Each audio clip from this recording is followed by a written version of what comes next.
The 150th running of the Kentucky Derby is Saturday. Over the years, it's become the biggest institution of horse racing in America. But how did it begin? LPM's Bill Burton spoke with the Kentucky Derby Museum's Director of Curatorial and Educational Affairs, Chris Goodlett, about the Derby's history.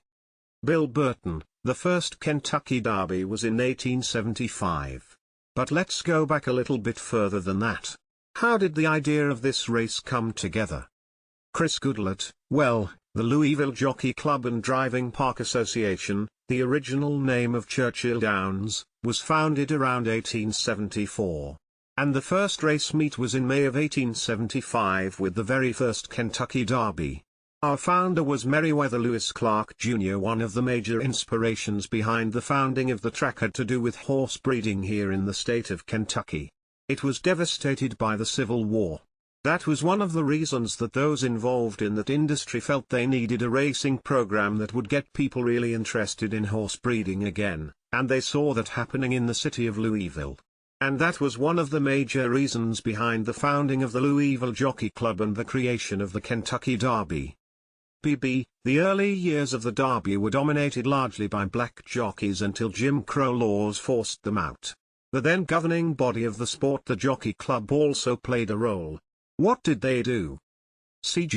Well, African American jockeys, of course, did dominate the early derbies. In the very first race, 1875, 13 of 15 jockeys were black.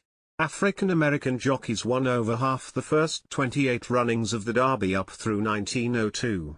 As we get into the 19th and 20th century, segregation, Jim Crow laws take hold, push African Americans out of the sport. That happens in a couple of ways. Governing bodies of the industry were making it very difficult, sometimes impossible, for black jockeys to get licenses.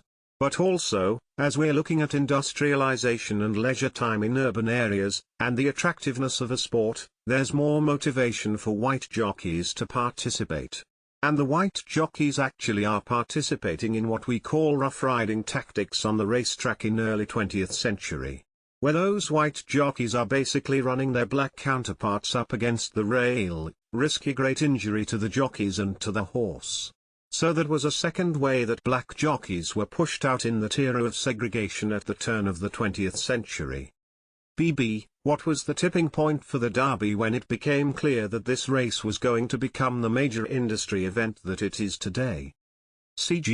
Well, it's often the case it's hard to point to one thing that really led to the Kentucky Derby becoming this major, international cultural and sporting event.